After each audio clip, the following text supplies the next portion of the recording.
బయట కూర్చున్న వాళ్ళకి, లోపల కూర్చున్న వాళ్ళకి, మనందరినీ ఆహ్వానించిన తమ్ముడు నరసింహ కుటుంబానికి హృదయపూర్వక వందనాలు. అందరికి అందరికి వందనాలు చెప్పాలిగా. వందనాలు అందరికి. కొంచెం గొంతు బాగలేదు, మీరే అర్థం చేసుకున్న వాక్యాన్ని. అమ్మాయి రాత్రి అయితే పూర్తిగా బొంగురు పోయింది. కూటమి అయిపోయినాక మాట్రాల కమలాపురంలో ఏం చేయాలి, కొంచెం లోడ్ ఎక్కువ అవుతుంది. ఈ ఎండాకాలం వస్తే కొంచెం పర్లేదు, మీ ప్రార్థన చేస్తే నాకు బాగుంటుంది ఆరోగ్యం. చేస్తారా? మీ ఆస్తులు అడగల, ప్రతిరోజు రోజుకొక్కసారైనా ఒక్క నిమిషం, ఎన్ని నిమిషాలు, ఒక్క నిమిషం మా కోసం, మా కుటుంబం కోసం ప్రేయర్ చేయండి. ఆమేన్. చేస్తున్నారు? ఆమేన్. 26వ అధ్యాయం కీర్తన, 26వ అధ్యాయం మొదటి వచనం. 26వ అధ్యాయం మొదటి వచనం. అందరూ బైబిల్ తీయండి. చాలా స్వీట్ గా ఉన్నారు మిరియాం సిస్టర్. చదవండి. యెహోవా, నేను యథార్థవంతుడనై ప్రవర్తించుచున్నాను, నాకు తీర్పు తీర్చుము. ఏమీ సందేహపడకుండా యెహోవా యందు దేవునికి స్తోత్రం చేయడమా. హల్లెలూయా. ఇక్కడ 3 రకాల మాటలు కనబడుతున్నాయి. 3 రకాల మాటలు. ఒకటి ఏంటంటే, అయ్యా నేను యథార్థంగానే ఉన్నాను, నేనేమి చేయకూడదు, ఏమీ చేయట్లేదయ్యా, నీ సన్నిధిలో నేను యథార్థవంతుడిగానే ఉన్నాను, నాకు తీర్పు తీర్చు. అంటే నా యథార్థతను బట్టి నాకు తీర్పు తీర్చు. నేను యెహోవా యందు నమ్మిక ఉంచి ఉన్నాను. తర్వాత ఏమంటాడు? ఏమీ సందేహం రాకుండా నేను యెహోవా యందు, అది కావాలి రాత్రి. ప్రతి విశ్వాసి జీవితంలో ఎలాంటి నమ్మకం ఉండాలంటే, ఏ సందేహం లేకుండా. సందేహం ఉంది అంటే అపనమ్మకం ఉంది అని అర్థం. ఏమీ సందేహించకుండా నేను నీ యందు నమ్మకం ఉంచాను అంటున్నాడు. ఆమేన్. అంటే అపనమ్మకం ఉన్నా, సందేహం ఉన్నా దేవుని సన్నిధిలో మనం కార్యాలు చూడలేం, అద్భుతాలు చూడలేం. ఎక్కడికి వెళ్ళినా చూడ, ఏ దేవుడైనా కానివ్వండి, ఏ గుడైనా, ఏ చర్చ్ అయినా, ఏ మసీద్ అయినా ఒక నమ్మకంతోనే వెళ్తారు. జరుగుతుందో లేదో, అవుతుందో లేదో అని వెళ్ళారు అనుకోండి, అవుద్దా? చెప్పండి. అవదు. అన్ని చేద్దామా? జరగదు. వెనకటికి ఒక ఆమె అందట, నేను ముందే అనుకున్నా. ఏమనుకున్నట? అమ్మ వెళ్ళండి, అతను వెళ్ళండి, బిజీగా ఉన్నాడు అతని ఆనందం అతనిది, పాపం. హల్లెలూయా. ఏమండి, ఏమంటుందో ఆమె? నేను ముందే అనుకున్నాను ఇది జరగదని. కీర్తనకారుడు అంటాడు, ఏమీ సందేహించకుండా నేను నా దేవుని యందు నమ్మకం ఉంచి ఉన్నాను. ఎందుకు తనకు ఆ మాట అంటున్నాడంటే, నేను నా దేవుని దగ్గర అపనమ్మకస్తుడిగా లేను, నేను నా దేవుని దృష్టిలో యథార్థవంతుడిగా నేనున్నాను. ఏమంటున్నాడు మొదటి లైన్లో? యెహోవా నేను యథార్థవంతుడనై, యథార్థవంతమైన జీవితాన్ని కలిగి ఉన్నా నేను. కాబట్టి నేను నా జీవితంలో అపనమ్మకం లేదు, నాకు తీర్పు తీర్చయ్యా. నేను ఈ మాటలు పడలేకపోతున్నాను, ఈ నిందలు పడలేకపోతున్నాను, ఈ అవమానాలు భరించలేకపోతున్నాను. ఈ శత్రువులు, శోధనలు, బలహీనతలు, ఇబ్బందులు పలు రకాలుగా నా మీద దాడి చేస్తున్నాయి. కాబట్టి నా యథార్థతను బట్టి నాకు తీర్పు తీర్చు అంటున్నాడు. అయితే నిర్మోహమాటం లేకుండా ఏ మాత్రము సందేహించకుండా నేను దేవుని యందు నమ్మకం ఉంచాను. ఆమేన్, హల్లెలూయా. ఒకరోజు వినండి, తెరవద్రే కూర్చో. ఒకరోజు యేసు ప్రభు దగ్గరికి ఒక పెద్ద ఆయన వచ్చాడు. ఇంట్లో పరిస్థితి ఏంటంటే చాలా రోజుల నుంచి తన కుమార్తె ఒక్కగానొక్క కూతురు అటు ఇటుగా ఒక 12 సంవత్సరాల వయసు ఉంటుంది. ఎన్ని సంవత్సరాలు? ఒక 12 సంవత్సరాల వయసు ఉంటుంది. ఆ పాపకి ఏమైందో తెలీదు. ఎన్నో హాస్పిటల్ తిప్పారు, ఎన్నో ప్రయత్నాలు చేశారు. ఎక్కడికి వెళ్ళినా ఆ పాప జబ్బు నయం కాలేదు, ఆ పాప బాగుపడలేదు. చివరికి ఎవరో ఏదో చెప్పారు, యేసు ప్రభు దగ్గరికి వెళ్ళు, యేసు ప్రభు యందు నమ్మకం ఉంచు, యేసు ప్రభుని నమ్ముకో. ఆమేన్. యేసు ప్రభుని నమ్ముకో, యేసయ్య దగ్గరకు వెళ్ళు. ఇదిగో నేను విన్నాను, నేను చూశాను, చాలా అద్భుతాలు చేశాడు ఆయన, చాలా గొప్ప గొప్ప కార్యాలు చేశాడు. నువ్వు యేసు ప్రభు దగ్గరికి వెళ్ళరా. ఇదిగో ఎన్నో ప్రయత్నాలు చేసావు కదయ్యా, ఈ ఒక్క ప్రయత్నం నువ్వేమనుకోవద్దు. నీ కులము, నీ మతము, నీ జాతి, నీకు సంబంధించిన వాళ్ళు ఏమనుకుంటారన్న ఆలోచన వద్దు. నీ కూతురు బ్రతకడమే నీకు ముఖ్యం, నీ కూతురు బాగవడమే నీకు ముఖ్యం. ఎవరు మనల్ని బాగు చేయరు, ఎవరు మనకు సహాయం చేయరు. రకరకాలుగా మాట్లాడుకునే వాళ్ళే తప్ప మనల్ని ఎవరో ఓదార్చే వాళ్ళు కూడా లేరు. కాబట్టి నువ్వు సందేహింపకుండా, నిర్మమకాటం లేకుండా, అతను ఆ గ్రామంలో ఏదో ఒక మూలన పనిచేసుకునేవాడు కాదు. ఆ గ్రామానికి ఒక సర్పంచ్ లెవెల్ ఏంటండి, ఒక సర్పంచ్ లాగా గ్రామానికి ఒక పెద్ద, సమాజ మందిరంలో ఒక అధికారి. ప్రైజ్ ది లార్డ్, హల్లెలూయా. మరి అంత ఉన్నతమైన వ్యక్తి అనగా 10 మందికి చెప్పే వ్యక్తి అతను. ఎవరికి? 10 మందికి చెప్పేవాడు. మరి అలాంటి వ్యక్తి ఒక్కసారిగా యేసు ప్రభు నమ్ముకోవటం మామూలు విషయం కాదు. యేసు ప్రభు దగ్గరికి రావటం మామూలు విషయం కాదు. తన కులము, తన జాతి, తన మతము, తన స్నేహితులు, తనతో పాటు ఉన్నటువంటి మిగతా పెద్దలకు ఎన్నో రకరకాల గుసగుసలు ఆడుకుంటూ ఉంటారు. అయితే తన ధ్యేయం ఏంటంటే నా కూతురు బ్రతకాలి.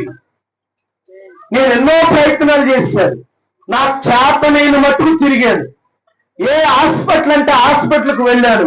ఎక్కడికి వెళ్ళినా నా కూతురు చావు బ్రతుకులున్న పరిస్థితిని ఎవరు మార్చలేదని ఎవరో నీ బోటోలు చెప్పిన ఆ మాట వినండి, యేసు ప్రభు దగ్గరికి వచ్చాడు ఆయన. అందులో చెప్పండి, నమ్మకం లేకపోతే ఎవరో రారండి. అందుకని దావీదు కీర్తనకారుడు అంటాడు, నేను ఏ మాత్రము సందేహింపక దేవుని యందు నేను నమ్మకం ఉంచి ఉన్నాను. అని చెప్పండి, ఎలా ఉంచాలి నమ్మకం? సందేహపడేటి వస్తే మనకి సందేహాలు కలుగుతాయి, డౌట్లు కలుగుతాయి. నిజమే కదా అనేటట్టుగా ఉంటాయి, వాస్తవమే కదా అనేటట్టుగా ఉంటాయి. రకరకాల డౌట్లు, రకరకాల సందేహాలు. ఎందుకు? పరిస్థితులను బట్టి, మనకెదురయ్యే శ్రమలను బట్టి, మనకెదురయ్యే శోధనను బట్టి మనకేం కలుగుతుందంటే అపనమ్మకం కలుగుతుంది, సందేహం కలుగుతుంది. కానీ ఇతనేమన్నాడు? ఏ మాత్రము సందేహింపక నేను నా దేవుని యందు నమ్మకం ఉంచాను అన్నాడు. హల్లెలూయా. అదే విశ్వాసంతో అలాగే ఈ సమాజ మందిరపు అధికారి కూడా యేసు ప్రభు దగ్గరికి వచ్చి, అయ్యా నా కుమార్తె చావ బ్రతుకుల్లో ఉంది, డిస్టర్బెన్స్ గా ఉంది, నా కుమార్తె చావు బ్రతుకుల్లో ఉందయ్యా, ఒక్కసారి నువ్వు వచ్చి నా బిడ్డ మీద చేతులు ఉంచాలి, నా ఇంటి దగ్గరికి రావాలి, అది బాగుపడి బ్రతుకున్నట్లు నీవు వచ్చి దేవునికి స్తోత్రం చెప్పాలి. ఏ విశ్వాసంతో వచ్చాడు? నీవు వచ్చి చేతులుంచాలి ఆ బిడ్డ మీద అనే విశ్వాసంతో వచ్చాడు ఆయన.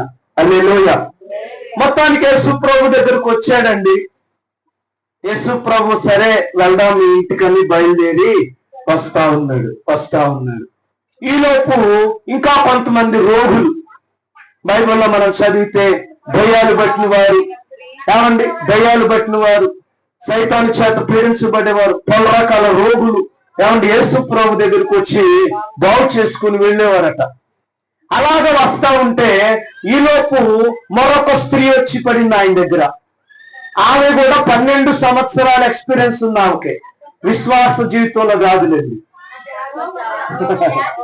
విశ్వాసిగా నమ్ముకొని 12 సంవత్సరాలు కాదు, 12 సంవత్సరాలుగా ఆమెకు ఒక వ్యాధి ఉంది. ఆమె కూడా డబ్బులన్నీ ఐదు చేసుకుంది. ఆమె కూడా ఇంకా తిరిగి వేసాడిపోయి అలిసిపోయి మరింత సంకట పడిపోయి ఆమె కూడా నా జీవితం ఇంతేలని ఒక రూముకు పరిమితమై ఏడుస్తూ ఉంది. ఆమెకి ఎవరో చెప్పారు, మీ బోటోళ్ళు షాలోమ్ ప్రార్థన మందిరం వాళ్ళు. ఏం చెప్పారు చెప్తున్నారా? చెప్పండి. యేసుని గురించి చెప్తున్నారా? కూర్చొన్న కాంచి నేనింత అదింత ఇదింత కాదు చెప్పాల్సింది. యేసు ఏమై ఉన్నాడో నువ్వు చెప్పాలి. యేసు దేవుని నమ్మినాక నీ జీవితం ఏమై ఉందో నువ్వు సాక్షిగా నిలబడాలి. స్తోత్రం చెప్దామా? అలాగా యేసు ప్రభు గురించి చెప్తే ఆమె కూడా ఏమాత్రము సందేహింపకుండా ఒక విశ్వాసంతో వస్తుంది. అతనేమో నా బిడ్డ మీద చేతులుంచితే చాలని విశ్వాసం, ఈమెమనుకుంటుంది ఆయన వస్త్రాన్ని ముట్టినా చాలు నాకు రోగం తగ్గుద్దనే విశ్వాసంతో వస్తుంది. సందేహింపక, ఇది అండర్లైన్ చేసుకోండి. ఏ నమ్మకం ఉండాలి? సందేహం అనేది ఉండకూడదు. దేవుని దగ్గరికి వచ్చేటప్పుడు ఎంతో మంది ఎన్నెన్నో మాటలు చెప్తారు. హల్లెలూయా. నా ఎక్స్పీరియన్స్ చెప్తాను. వాడు సినిమాలు చూసేటప్పుడు రే తప్పురా అనరు, పేకాట ఆడేటప్పుడు తప్పురా అనరు, రోడ్డు మీద కొట్లాడేటప్పుడు తప్పురా బాబు అనరు, పనికి మాలిన పనులు చేస్తున్నా ఎవరు గద్దించరు. అదే వాడు బైబిల్ పట్టుకొని మందిరానికి వచ్చాడా ఏం చేస్తారు తెలుసా? ఏమండి, బైబిల్ పట్టుకొని మందిరానికి వస్తుంటే మాత్రం ఎన్ని ఆటంకాలు కదా, ఎన్ని ఇబ్బందులు పెడతారో, ఎన్ని ఆటంకపరుస్తారో. అబ్బా ఇది అది, అబ్బా వీరుడు సూర్యుడు పెద్ద భక్తుడు, ఆడిగా చచ్చిపోతాడండి. హల్లెలూయా.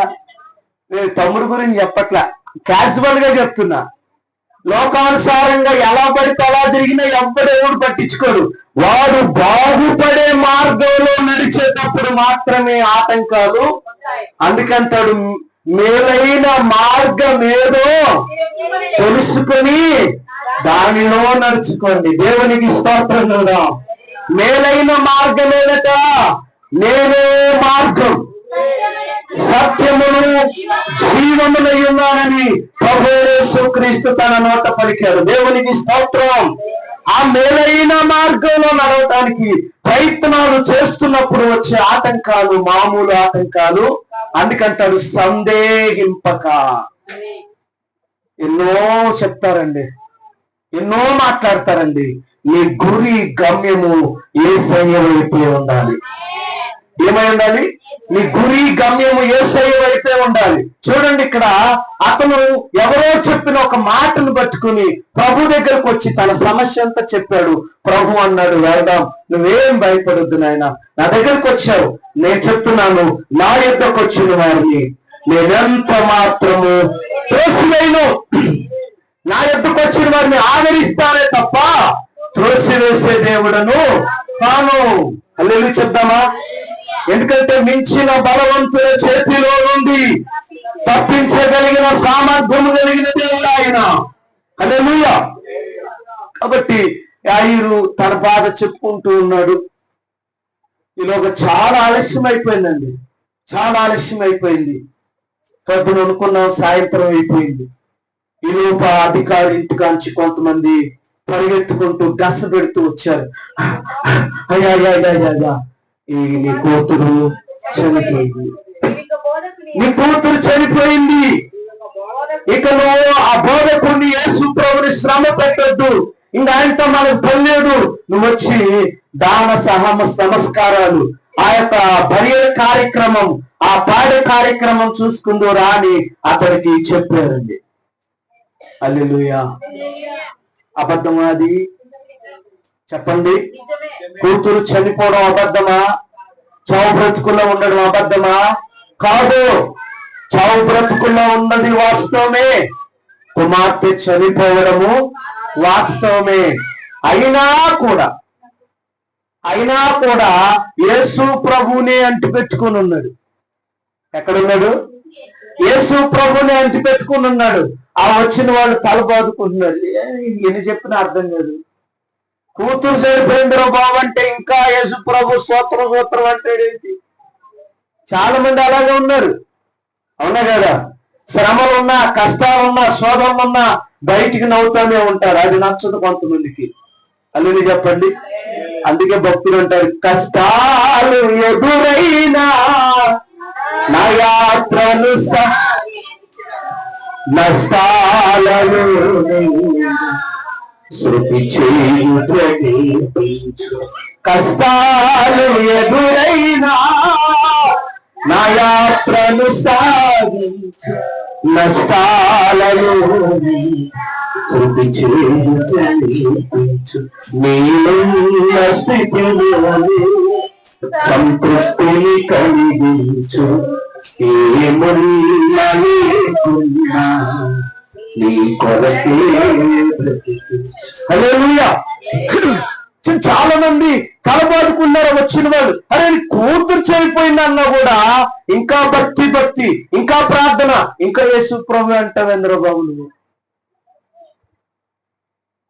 ఆయన వచ్చేటప్పుడే ఒక కాన్సెప్ట్ వచ్చాడు, వచ్చేటప్పుడే ఒక ఉద్దేశంతో వచ్చాడు. ఆయన వచ్చి నా కూతురు మీద చేతులు ఉంచాలి అని. అల్లుని చెప్పండి. ఆయన వచ్చి ఏం చేయాలి? చేతులు పెట్టి తల మీద చేయబెడతాడు అంతే. ఆమేన్. అదే ఆ దాని కోసం ఎదురు చేస్తున్నారు. ఈ లోపు గందరగోళమే జరగని, ఈ లోపు పెను ప్రమాదమే గాని, ఈ లోపు సునామీలే గాని, ఈ లోపు పరిస్థితులు ఏమన్నా గాని యేసు వచ్చి నా కుమార్తె మీద చేతులుంచితే చాలు అనే విశ్వాసంతో ఆయన అలాగే ఎదురు చూస్తా ఉన్నాడు. హల్లెలూయా, హల్లెలూయా. ప్రభు ఈ మాట వినగానే యేసయ్య అంటారు, వారి మాటల యందు నువ్వు లక్ష్యం ఉంచదయ్యా. అసలు వాళ్ళ మాటలు పట్టించుకోవద్దన్నాడు. ఈ రాత్రి వాక్యం వింటున్న ప్రియ సంఘమా, దేవుడు నీతో కూడా ఆ మాట చెప్తున్నాడు. ఎన్నో మాటలు వినబడతాయి.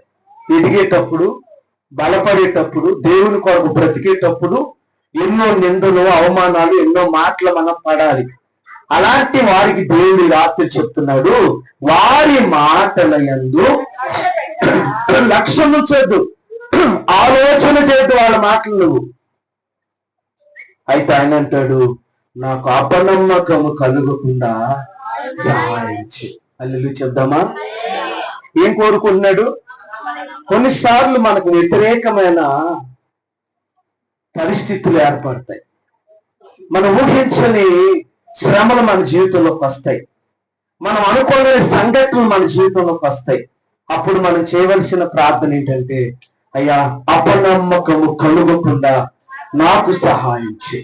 ఈ పరిస్థితిని చూసి వామ్మో ఇది జరుగుతుందా, ఇది అవుతుందా, ఇది జరగడం చాలా కష్టమనే మాట నాకు రాకూడదు, అపనమ్మకము కలుగకూడదు. సందేహింపకుండా దేవుని యందు నేను నమ్మకం ఉంచాను అంటున్నాడు.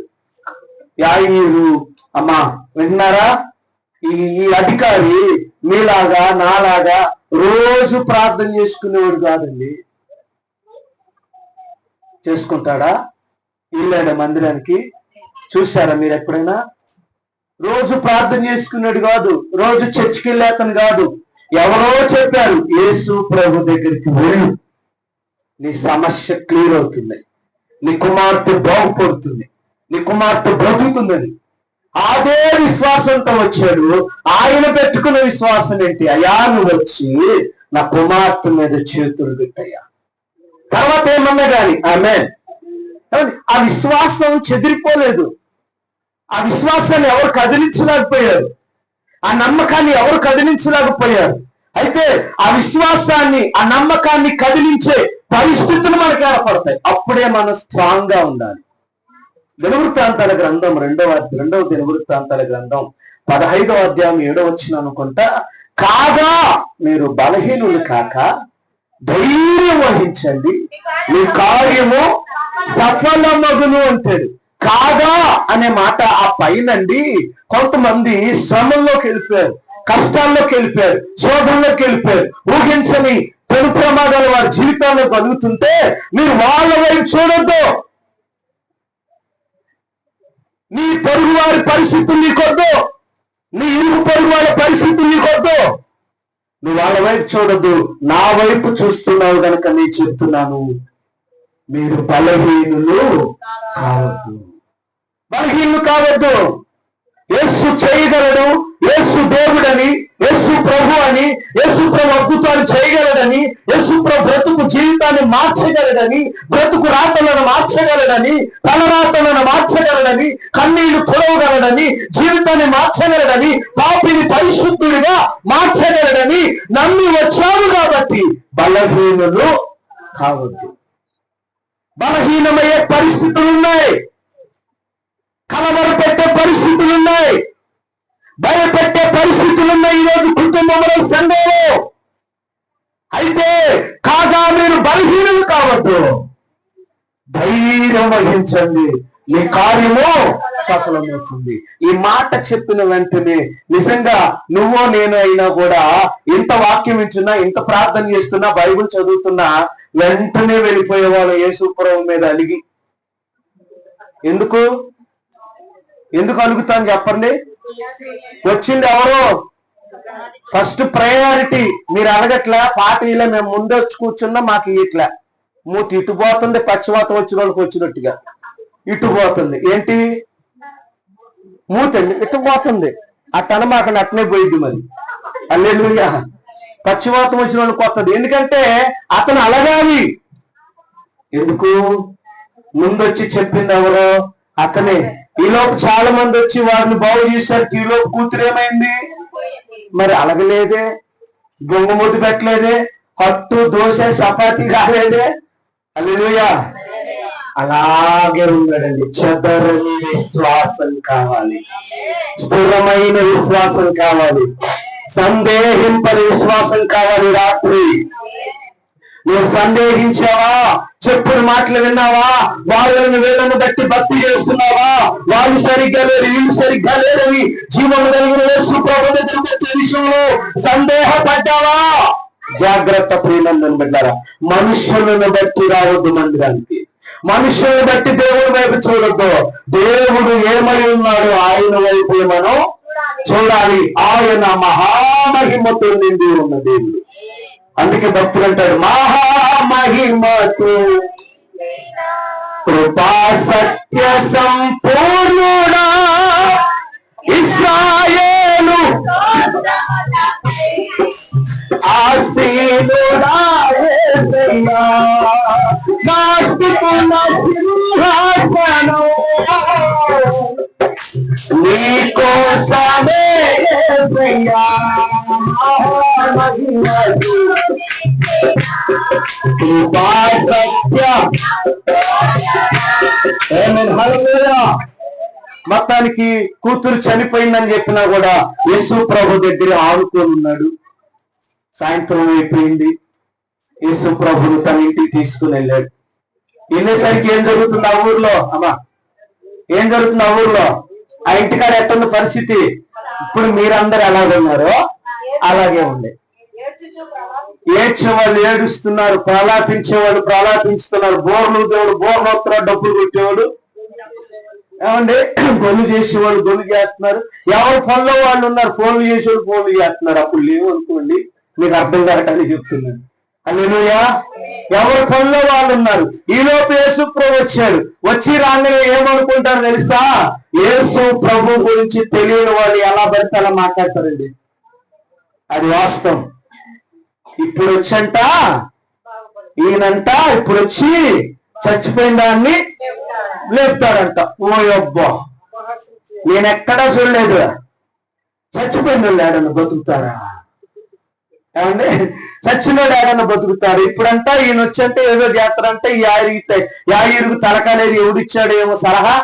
నేను ఇచ్చిన సలహా పాటించలేదండి. ఇప్పుడు మనిషి కొన్ని అసూయ చెప్పనా?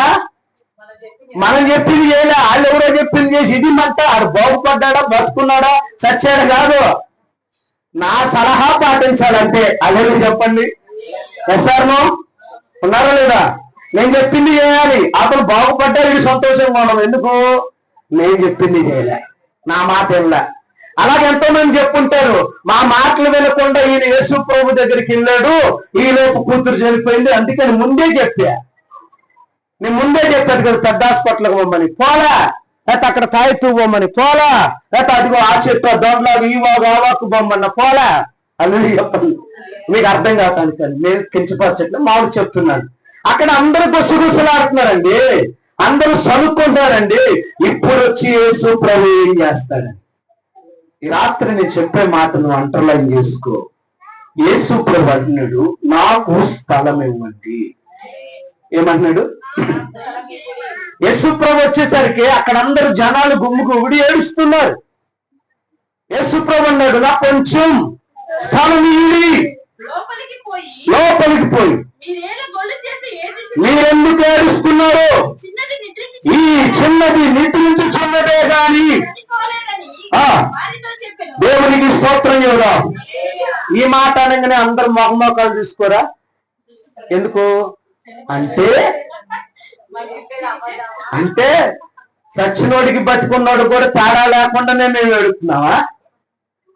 నాటి చూసినావు, ఎప్పుడో చనిపోయింది, డిక్లరేషన్ అయిపోయింది, ఇంకా నువ్వు వచ్చి నిద్రపోతుందంటే ఏందయ్యా బాబు, హల్లెలూయా అని చెప్పేసి ఆడికి అపహాసం చేస్తూనే ఉన్నారు. అంటే యేసయ్య దృష్టిలో, వినండి, దేవుని దృష్టిలో మనిషి దృష్టికి దేవుని దృష్టికి తేడా ఏంటంటే, అందుకని అపోస్తులైన పౌలు 11వ అధ్యాయం ప్రారంభంలో రాస్తున్నాడు హెబ్రీ పత్రికలో, విశ్వాసమున్నది నిరీక్షింపబడు వాటి యొక్క నిజ స్వరూపమును అదృశ్యమైనవి ఉన్నవి అనుటకు రుజువై ఉన్నవి అన్నాడు. హల్లెలూయా. దేవుని దృష్టికి ఆ చిన్నదేమైంది? బ్రతికి ఉండి నిద్రపోతున్న నాతో సమానం. ఆమేన్. దేవుని దృష్టికి నీ రోగం, దేవుని దృష్టికి నీకున్న శ్రమ, దేవుని దృష్టికి నీవు ఎదుర్కొన్న పరిస్థితులు, దేవుని దృష్టికి నీకు పెద్దదిగా కనపడుతున్నది ఏదైనా సరే ఆయనకు మాట చాలు. Praise the lord.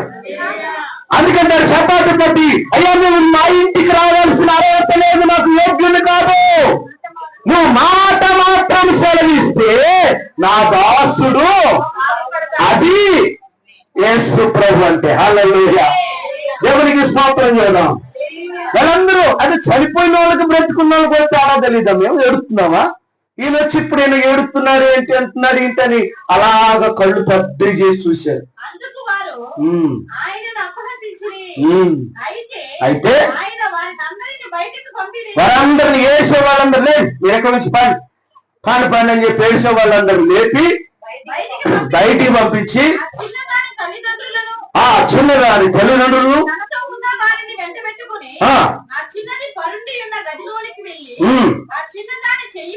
ఆ చిన్నదాని చేయి పట్టి తలితాకుమి అని ఆమెతో చెప్పెను. ఆ మాటకు చిన్నదానా లెమ్మని నీతో చెప్పుచున్నానా నేను. వెంటనే ఏం జరిగింది? వెంటనే ఆ చిన్నది లేచి గట్టిగా చప్పలు కొడదామా? హల్లెలూయా. ఇప్పుడు అపహసించిన వాళ్ళందరూ ఏమవ్వాలి చెప్పండి? ఎలా పడితే అలా మాట్లాడాలని ఏమవ్వాలి? అల్లు చెప్తారా? ఒకరోజు ఈ పరిస్థితి నీ కుటుంబంలో జరుగుతుందండి. పిల్లలు పుట్టలేదు, అద్భుతాలు జరగలేదు, అప్పులు తీరలేదు, పెళ్లి కాలేదు, కలిసి రాలేదు, యేసు ప్రభు దగ్గరికి వచ్చిన నీ పరిస్థితులు మారలేదనే మాటలు ఇంతవరకు ఎదుర్కొని ఉన్నట్లయితే ఒక్కరోజు చూస్తావు. ఒకరోజు చూస్తారు అపహసించిన వారు, గేలి చేసిన వారు, అవునా కదా? ఒకరోజు చూస్తారు, దేవుడు చూపిస్తాడండి. హల్లెలూయా చెప్దామా? ఎందుకంటే సందేహింపక ఎలా ఉన్నాడు అతను? నమ్మకంగా ఉన్నాడు. హల్లెలూయా.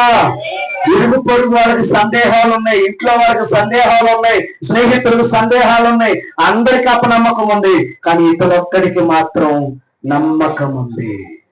హల్లెలూయా చెప్దాం.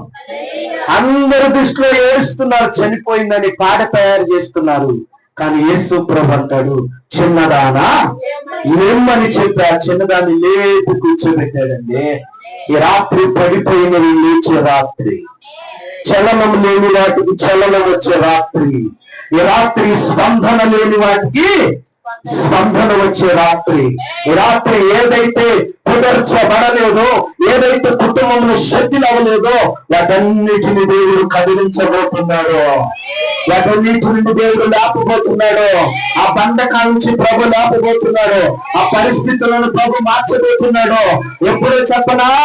సందేహింపక దేవుని యందు నమ్మకం ఉంచు. దేవునికి స్తోత్రం చూద్దాం.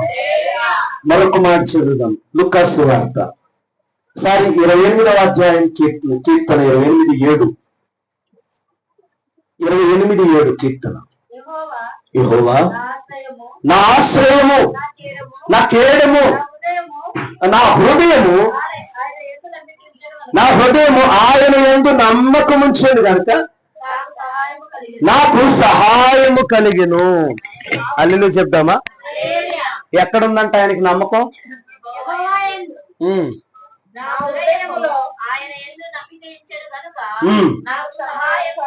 స్తోత్రం చేద్దామా? ఈరోజు పలు రకాలుగా సహాయాల కోసం ఎదురు చూస్తున్నాం, అవునా? వరి పంట ఉన్నోళ్ళు, భూమి ఉన్నోళ్ళు ఆకాశం వైపు కళ్ళెత్తి చూస్తూ ఉంటారు. ఎందుకు? వర్షం పడాలని. అప్పులున్నోళ్ళు అప్పులు తీరాలని ఎదురు చూస్తూ ఉంటారు. ఎవరికి ఏ విధమైన సహాయం అవసరమో ఆ సహాయం కోసం వేచి చూస్తూ ఉంటారు. హల్లెలూయా, హల్లెలూయా. చూడండి ప్రియమైన బిడ్డలారా, ఇక్కడ కీర్తనకారుడు అంటాడు, నేను దేవుని యొక్క సహాయము కొరకు ఎదురు చూస్తూ ఉన్నాను. నిజంగా అన్ని దారులు మూసిపోయిన పరిస్థితులు కనబడతాయి. ఎన్ని ప్రయత్నాలు చేసినా మనకి ఎటువైపు నుంచి సహాయం రాదు. కొన్నిసార్లు బాగా గమనించారు, ఎటువైపు చూసినా ఎన్ని ప్రయత్నాలు చేసినా రావు. కానీ దేవుని దిక్కు అనేది ఎవ్వరూ ముయ్యలేడండి. ఇది గుర్తుపెట్టుకోండి. ఏ దిక్కు? దేవుని వైపు ఉన్న దిక్కుని ఎవరో ముయ్యలేరు. ఒక ఊరిలో ఒక పెద్ద ఆయన ఉన్నాడంట, ఒక సర్పంచ్ లాగా. అతని మాట వినలేదని ఒక అబ్బాయికి, యవనస్తుడికి ఎక్కడా పని రాకుండా చేస్తున్నాడంట ఈయన. ఏంటండి? ఎక్కడా పని దొరకకుండా, ఎక్కడికి వెళ్ళినా ఇతనికి పని ఇవ్వట్లేదు. చెప్తున్నాడు ఇతను ముందే, రే ఎవడైనా వాడికి పని ఇస్తే మాత్రం కుదరదు. ఎక్కడికి వెళ్ళినా ఇతనికి పని రావట్లా. ఎన్ని చేసినా ఇతనికి ఎవరు ఇవ్వట్లా, ఎవరు సహాయం చేయట్లా. రోజు రోజుకి ఆర్థికంగా ఇబ్బంది పడిపోతూ, కృంగిపోతూ, నానా ఇబ్బందులు పడుతూ ఉన్నాడు. దేవునికి స్తోత్రం, హల్లెలూయా. మరి ఊరు పెద్దలు కాదని ఎవరు ఏం చేస్తారు? ఎవరు ఏం చేయరండి. ఇంకా ప్రార్థన చేస్తూ ఉన్నాడు, దేవుని వైపు చూసి ప్రార్థన చేస్తున్నాడు. ఆకాశం మందు నీవు నాకుండగా ఏమంటే నాకు వేరే దిక్కు లేదయ్యా అని ప్రార్థన చేస్తూ ఉన్నాడంట. హల్లెలూయా. ప్రార్థన చేస్తూ తన పొలంలో పని చేసుకోవటానికి వెళ్ళాడు. పని చేసుకోవటానికి వెళ్తే మరి ఆ పొలంలో ఏం పని చేస్తున్నాడో ఏమో తెలియదు, కానీ ఎంత బంగారం దొరికిందండి. అది చెప్పండి, ఏం దొరికింది? ఎంత బంగారం దొరికింది. ఆ బంగారాన్ని తీసుకొని ఎక్కడికి వెళ్ళాడు ఏమో, సూట్ కేసులు డబ్బులు వేసుకొని ఇంటికి వచ్చాడు. ఇంక పని ఇవ్వాల్సిన అవసరం ఏముంది? ఆ ఊర్లో ప్రెసిడెంట్ గారి కంటే పెద్దోడు కొత్త చెప్పట్లేదు. నేను మాట ఎందుకు చెప్తున్నానంటే, దేవుని యందు నమ్మకం ఉంచితే దేవుడు ఏ వైపు నుంచి నీకు సహాయం చేస్తాడో తెలీదు. ఒకరోజు రాజుగారు చెప్పారు, యూదా గోత్రికులందరినీ తరిమేయండి, దొరికిన వాళ్ళు దొరికినట్టు చంపేయండి అని శాసనం రాశాడు. మొర్దుకై అనే వాడికి ఉరుకుయ తయారు చేయబడింది. పరిస్థితులన్నీ చేదట్టుపోయింది. బాగా వినండి, పరిస్థితులన్నీ చేదట్టుపోయింది. ఏ వైపు చూసినా సహాయం గాని, ఎవరు చెప్పినా ఇదే పరిస్థితి గాని, యోధా గోత్రం కాపాడే పరిస్థితి గాని, మొర్దుకై బ్రతికి బట్టగట్టే పరిస్థితులు కానీ లేవు. ఆమె మరి ఇలాంటి పరిస్థితుల్లో ఎవరు వారికి జీవనాన్ని కలిగించగలుగుతారు? ఎవరు వారి పరిస్థితిని మార్చగలుగుతారు? రాజులు చెప్పినా వినేదానికి లేదు, మంత్రులు చెప్పినా వినేదానికి లేదు. ఎందుకు? శాసనం రాయబడింది కాబట్టి, ముద్ర వేయబడింది, దాన్ని మార్చలేదు. ఏం చేయాలో అర్థం కాక ఏ చిన్న కష్టం వచ్చినా చెప్పుకునే ఒక పొందే బలిపేయటం. ఏ చిన్న బాధ కలిగినా యేసయ్యకి చెప్పుకోవటం వాళ్ళకి అలవాటు. ఎలా చెప్పుకునే వాళ్ళు? ఉపవాసం ఉండి, హల్లెలూయా, ఉపవాసం ఉండి ప్రార్థన చేయటం వాళ్ళకి అలవాటు. కష్టం వచ్చిన ప్రతిసారి, శ్రమ కలిగిన ప్రతిసారి, దుఃఖం కలిగిన ప్రతిసారి, ఇదిగో పాలు పోయిన ప్రతిసారి, నీకు అర్థం కాని శ్రమలు ఉండని వెళ్తున్నప్పుడు నీకు ఒక ఆప్షన్ ఉంది. అదే ప్రభు పాదాలను ఆశ్రయించడం, అదే దేవుడి పాదాలు పట్టుకోవటం.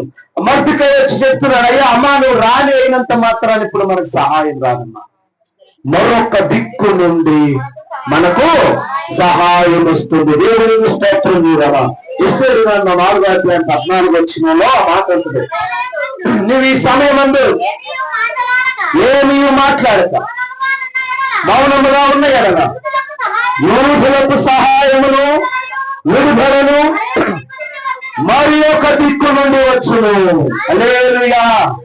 అన్ని దిక్కులేమైనా ఎవరు మాట్లాడినా రాజు వినే పరిస్థితి లేదు, శాసనం మారే పరిస్థితి లేదు. మరి ఎవరు అద్భుతం చేయగలరు ఇక్కడ? చెప్పండి. దేవుని మీద నమ్మకం ఉంచితే, దేవుని మీద విశ్వాసం ఉంచితే మరొక దిక్కు ఉంది, అది పరలోకం. హల్లెలూయా. అదే దేవుడున్న స్థలం. ఆ ద్వారాన్ని ఎవరు?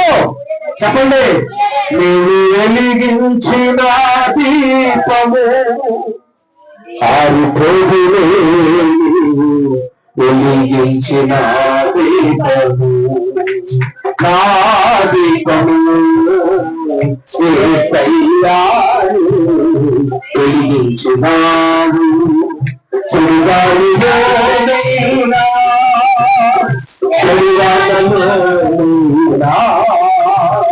ఆరిపోదులే, వెలిగించిన దీపము. హల్లెలూయా. ఇంకొకసారి అంటాడు, నా ఎదుట నీవు తెరచిన తలుపులు మోయలేరుగా, ఎవరు మోయలేరుగా, నీవు తెరచిన తలుపులు. హల్లెలూయా. అందుకని మనుషులు నమ్ముటి కన్నా, రాజులు నమ్ముటి కన్నా యెహోవాను ఆశ్రయించుగా నేను నీకు ఎలాంటి సహాయమైనా పరలోకము నుండి దిగి వస్తుంది. అయితే పరలోకానికి నీకు కనెక్షన్ ఉండాలి. ఏముండాలి? అది లేకపోతే కష్టం ఉంది, ఫోన్లు పని చేయవు. పరలోకానికి నీకు కనెక్షన్ ఉండాలంటే నేను ఒక నెంబర్ చెప్తా, ఆ నెంబర్ డైల్ చేయండి. ఏంటంటే నెంబరు 333 అని ఇంటికి పోయి కానీ కొడతా ఉండేది, అది ఆడుకోపోద్ది. హల్లెలూయా. సెల్లులో ఉన్న 333 గురించి చెప్పట్లా, బైబిల్లో ఉన్న మాట. ఇర్మియా గ్రంథం 33:3 రాయబడింది, నాకు మొర్రపెట్టుము, నేను నీ ఉత్తరమిచ్చెదను, నీవు గ్రహింపలేని నీకు అర్థం కాని ఏం జరిగిందో తెలియని లోపే ఘోరమైన సంగతులు నీకు తెలియజేసేదును. నేను చెప్పండి. పరలోకానికి నీకు కనెక్షన్ ఉందనుకో, ఇంకెవ్వరి వైపు నువ్వు చూడాల్సిన అవసరం లేదు. పరలోకం నుండి వస్తుంటే అలాగా అనం చేద్దామా? పరలోకం నుండి దేవుని సహాయం చెప్పాలి వస్తుంది, అందరికీ రాదు. నా వైపు చూడండి. పరలోకం నుండి నీ సహాయం రావాలంటే పరలోకానికి నీకు కనెక్షన్ ఉండాలి, సహవాసం ఉండాలి. ఏముండాలి? నువ్వు తెలిసి ఉండాలి. యేసు ప్రభు అందరికి తెలుసు, యేసు ప్రభుకు నువ్వు తెలియాలి. ఆమె ఆయనకు అందరు తెలుసు అని అంటారు మీరు, తెలియటం అలా కాదు, నువ్వు ఆయన దృష్టిలో ఉండాలి. అన్ని చెప్దామా? నేను ఒక రోజు బ్యాంక్కి వెళ్ళాను. నా ముందు ఒక పెద్ద ఆయన, సార్ ఇదిగో బ్యాంక్ బుక్ ఇచ్చాడు, అందులో ఎంత రాశాడంటే 1600 చిల్లర రాశాడు. 1600 రాశాడు.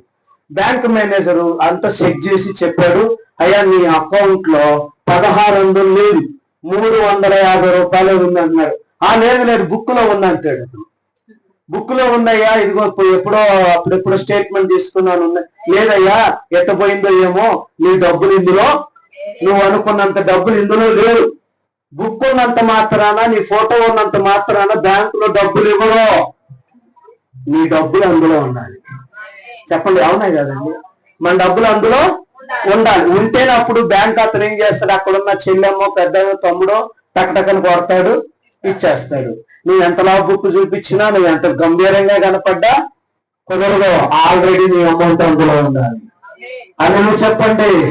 పరలోకానికి నీకు కనెక్షన్ ఉండాలి, పరలోకంలో నీ ధనం ఉండాలి. ఎసార్నో హల్లెలూయా. మరొక దిక్కు అనేది నీకు ఉండాలి, నువ్వు ఆ దిక్కు మీద ఆధారపడాలి. ఆ దిక్కే దేవుడు అని చెప్పండి. ఆ దిక్కే దేవుడై ఉన్నాడు. ఆ దేవుని వైపు చూడాలి. 3 రోజుల ఉపవాసం నుండి ప్రార్థన చేయగా అన్ని ద్వారాలు వేయబడి, శాసనము రాయబడి, ముద్ర వేయబడి 1 గంట లోపే పరిస్థితులన్నిటిని దేవుడు తన స్వాధీనంలోకి తీసుకున్నాడండి ఆ రోజు. హల్లెలూయా. మర్దుకై ఉరికోయి తప్పించబడింది. యూదాగోత్రం తరముబడటం సంగతి అక్కడ పెట్టు.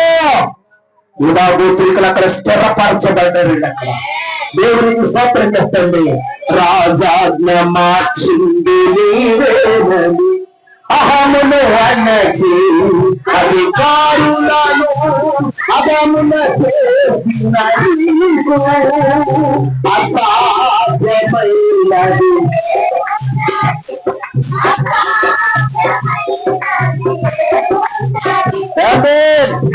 అన్నీ చెప్పండి.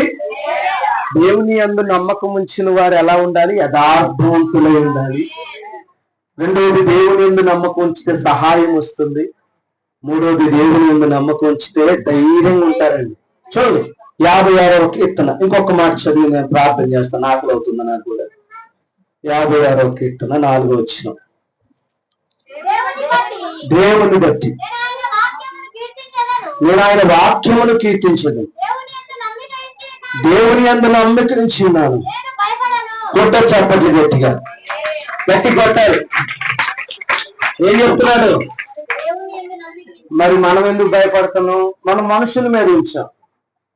ఎవరి మీద? మనుషుల మీద, ఉద్యోగం మీద, వ్యాపారం మీద, మనం కలిగి ఉన్న దాని మీద నమ్మకం ఉంచాం. కాబట్టి ఏం కొడుతుంది? భయం. భయం. అదే దేవుని మీద నమ్మకం ఉంచామనుకో, నేను ఎవరికి భయపడను. దేవునికి స్తోత్రం చేద్దామా? తెగులు వచ్చినా, రోగం వచ్చినా, అప్పులు ఎక్కువైపోయిన పరిస్థితులు, తారుమారైన సింహాల బోర్డు లాంటి పరిస్థితుల్లో నువ్వు ఉన్నా, అగ్నిగుండం లాంటి శ్రమలోకి నువ్వు వెళ్ళినా ఎలా ఉంటావు? ధైర్యంగా ఉంటావు. ఎందుకు? ఎవరి మీద ఉన్న నమ్మకం? ఏమాత్రము సందేహింపక దేవుని యందు నమ్మకం ఉంచిన భక్తులు దేవుడు విడిచిపెట్టలేదు. ఈ రాత్రి వాక్యం ఇచ్చిన నిన్ను, ఈ కుటుంబాన్ని కూడా దేవుడు విడిచిపెట్టడండి. వారికి ఎలాంటి సహాయం వచ్చిందో అలాంటి సహాయం ఈ రాత్రి నీకు కలుగును గాక. దేవుని యందు నమ్మకం ఉంచి భయపడమాకు పరిస్థితులు చూసి, కుంగిపోమాకు పరిస్థితులు చూసి, ముఖ్యంగా చెప్తున్న దయ్యాన్ని చూసి అసలు భయపడమా. మనిషిని చూస్తేనే భయం వేస్తుంది ఈరోజు. నా మటుకు నేను దయ్యాన్ని చూసి ఎప్పుడు భయపడలే. దయ్యం నన్ను చాలా సార్లు భయపెట్టింది, నేను ఎప్పుడు భయపడలే. రా చూసుకుందాం అంట. హల్లెలూయా. అవసరమైతే ఫ్రెండ్షిప్ చేద్దారా అని చెప్తా. రాడు. ఎందుకు వస్తాడు వాడు? మంట, అగ్ని మన దగ్గర ఉన్నప్పుడు. అల్లుని చెప్దామా? ఇప్పుడు ఎవరు భయపడుతున్నాం తెలుసా? మనిషికి. అల్లుని చెప్పండి. దయ్యానికంటే ప్రమాదకరమైన వ్యక్తి ఎవరంటే మనిషి. నేను ఎందుకు మాట అంటానంటే, ఆకారం లేని దానిని చూసి నువ్వెందుకు భయపడుతున్నావు? నువ్వు ఆకారము కలిగిన వ్యక్తి. నీకేముంది? నీకు ఆకారం ఉంది, ఆజానుభావుడిగా ఉన్నావు. దానికి ఏమి లేదు, అపవాదికి ఏమి లేదు. చెప్పండి. ఆకారం లేదు. ఆకారం లేనిది నిన్నేం చేస్తుందండి? ఆయన కలువారి గిరిశిలో ఆయన మరణాన్ని జయించినప్పుడు సాతాను గడిపే కోరలో పీకి వేయబడ్డాయి. పళ్ళు లేనోడు అపవాదేవుడు. అందుకని ఎవరిని మృంగుతున్నా అని రాశాడు. ఎవరిని మృంగుతున్నా అని ఎందుకు రాశాడు? పళ్ళు లేనోడే కదా మింగేది. పళ్ళు ఉన్నోడు ఏం చేస్తాడు? కక్కర్లా ఇచ్చాడు మంచి మంచి మొక్కలు కూడా. హల్లెలూయా. అపవాదికి పళ్ళు లేవు. అది పళ్ళు కొట్టాడు, అవమానం చేశాడు. దేవుడు తీసుకెళ్ళి పాతాళానికి. నీ భయం వాడికి బలం. గుర్తుపెట్టుకో, నీ భయం అపవాదికి బలం. నువ్వు ధైర్యంగా ఉన్నావు అనుకో, చివరికి ఇసుకుపోయి తలకు ఇక్కొని ఆడే పారిపోతాడు. యోగు దగ్గర దానికి కొట్ట చప్పట్లు గట్టిగా. హల్లెలూయా. కాబట్టి దేవుని యందు నమ్మకం ఉంచేవారంట భయపడరండి. దేనికి భయపడరు. ఎందుకు? నా దేవుడు నా పక్షము నుండగా నాకు విరోధి ఎవడు. దేవునికి స్తోత్రం. చివరిగా 125వ కీర్తన మొదటి వచనం ప్రార్థన చేద్దాం. 125వ కీర్తన మొదటి వచనం. యెహోవా యందు నమ్మకం ఉంచువాడు కదలక నిత్యము నిలుచు సియోను కొండవలే. దేవునికి స్తోత్రం చెప్పాలి. కదలక నిత్యము నిలుచు ఎవరు? దేవుని యందు నమ్మకం ఉంచి. రాత్రి చేతులు జోడించి చెప్తున్నా, అప్పులు ఎక్కువైనాయనో, రోగాలు ఉన్నాయేమో, కుటుంబ సమస్యలు ఉన్నాయేమో, గొడవలు ఉన్నాయేమో, పరిస్థితులు తారుమారైనాయేమో, భయపడొద్దండి. భయపడమాకండి. విశ్వసించేవాడు కలవరపడని వాక్యం సెలవిస్తుంది. అది పరిశోధించబడిన రాయి, మూలకు తలరాయి. నువ్వు నమ్మిన దేవుడు ఎవరయ్యా అంటే నీ పరిస్థితులన్నింటినీ తోరుమారు చేయగలరు. ఒక్క క్షణంలోనే, ఒక్క నిమిషంలోనే మార్చగలరు. అలాంటి దేవుని నువ్వు నమ్మావు. దేవునికి స్తోత్రం. గాలికి చెదరగొట్టు పెట్టినట్టు వాడు కాదు నా దేవుడు. స్థిరమైన పునాది, పరిశోధించబడిన రాయి. ఆ దేవుని యందు నమ్మకం ఉంచువారు కదలచెదరు. నీ నమ్మకంలో ఒకవేళ తేడా ఉందేమో, నీ విశ్వాసంలో సడిలిపోయావేమో, అపనమ్మకంగా ఉన్నావేమో, నమ్మకం ఉంచు దేవుని మీద. యేసయ్య వైపు చూడి రాత్రి నమ్మకంతో, చెదరని నమ్మకంతో, కదలని విశ్వాసంతో దేవుని మీద ఆధారపడండి. ఏ పరిస్థితి నిన్ను భయపెట్టిందో ఆ పరిస్థితుల మధ్యలో నువ్వు నిలబడతావు. ఆమె చెప్పండి. కొందరికి అగ్నిగుండం అంటే భయం, ముగ్గురికి భయం లేదు. కొందరికి సింహాల గూడంటే భయం, ఒకరికి భయం లేదు. కొందరికి ఎర్రసముద్రం అంటే భయం, కొందరికి భయం లేదు. కొంత చెప్పట్లో దేనిని చూసి భయపడ్డావో దాని మధ్యలో నీ ధైర్యంగా ఒక రోజు నిలబడతావు. అవి చెప్పండి. ఈ బైబిల్ పట్టుకో ముందు నా మేడం చూసి నేను భయపడ్డా. ఈ బైబిల్ని పట్టిన తర్వాత, ఈ దేవుడు నాలోకి ఆహ్వానించినాక దెయ్యాలతో మాట్లాడుతున్నా నేను. కొట్టు చప్పట్లో. ఎవరితో? వస్తాయి, నా దగ్గర కూడా వస్తాయి. రాత్రుల్లో ఒకసారి ఏం చేయాలా? విడుదల ప్రార్థన చేసినప్పుడు వస్తాయి. వచ్చి ఏదేదో చేయాలని వస్తాయి. రెండు చూసుకుని ఎంతసేపు ఉంటే అంతసేపు నేను ఉంటా. చివరికి స్తోత్రం అని మొదలు పెడతాను. ఒక్కొక్కడు చదువుకుంటాడు. హల్లెలూయా. సైతాను గారికి నచ్చండి ప్రార్థన. చెప్పండి, సైతాన్ గారికి నచ్చండి ఏ ప్రార్థన? మోకాళ్ళు వేసి చేతులు పైకెత్తి ప్రార్థన చేసాం అనుకో, ఉండడం. ఒక్క మాట చెప్తానండి, ఆకలి అవుతుంది. ఓకే, ఏసన్న గారి దగ్గరికి అంట రోజు ఒక ఆయన వచ్చేవాడట. తలకా తినేవాడట, జోరేగలాగా పోతా ఉంటాడట. ఆ వచ్చిన వాళ్ళు మనం ఊరికే కూర్చోబెడతామండి. టీయో, టిఫినో, పాలో ఏదో ఉంటాయి. ఏసన్న గారి మీద అభిమానంతో పక్కన వాళ్ళు ఏదో ఒకటి తెస్తా ఉంటే తాగేవాళ్ళు. కూర్చున్నంతసేపు దేవుని మాటలు ఏంటంట? వాళ్ళిట్ట, వీళ్ళిట్ట, అదిట్ట, ఇదిట్ట, ఇదే పంచాయతీ అండి. మన సంభాషణ ఎలా ఉండాలి? కృపాసహితంగా ఉండాలి, ఉప్పు వేసినట్టుగా ఉండాలి, రుచికరంగా ఉండాలి. వచ్చిన కాంచి 10 మాటలు మాట్లాడుతున్నాడట. యేసు ప్రభువు చూశాడు, ఏందయ్యా నాకు ఈ టార్చరు, ఈతో నాకు చచ్చిపోతున్నానయ్యా, నా ప్రార్థన సమయాన్ని దొంగిలిస్తున్నాడు. వచ్చినాడు వాక్యం పెట్టాడంటే వాక్యం ఎత్తే లోపు ఏదో ఒకటి మొదలు పెడతాడంట స్టోరీ. ఇక లాభం లేదని దేవుని దగ్గర సమాధానం పొంది వచ్చి రాగానే బ్రదర్ ప్రైజ్ లో అసలు మీరు రావడం చాలా సంతోషం, రండి మోకాళ్ళు ఏంటో ప్రార్థన చేద్దాం అన్నాడట. ఏంటండి? మోకాళ్ళు ఏంటో ప్రార్థన చేద్దాం అన్నాడంట. ఏంది యేసన్న గారు ఎలా తగులుకున్నాడు ఈసారి? మోకాళ్ళు వేసి ప్రార్థన చేద్దాం, మోకాళ్ళ నొప్పులు అన్నా కుదరదు, ప్రార్థన చేద్దాం అన్నాడంట. మొత్తానికి ఒక పూట కష్టపడి మోకాలు వేసి ప్రార్థన చేశాడంట. తర్వాత చూద్దామంటే కనపడలేదు.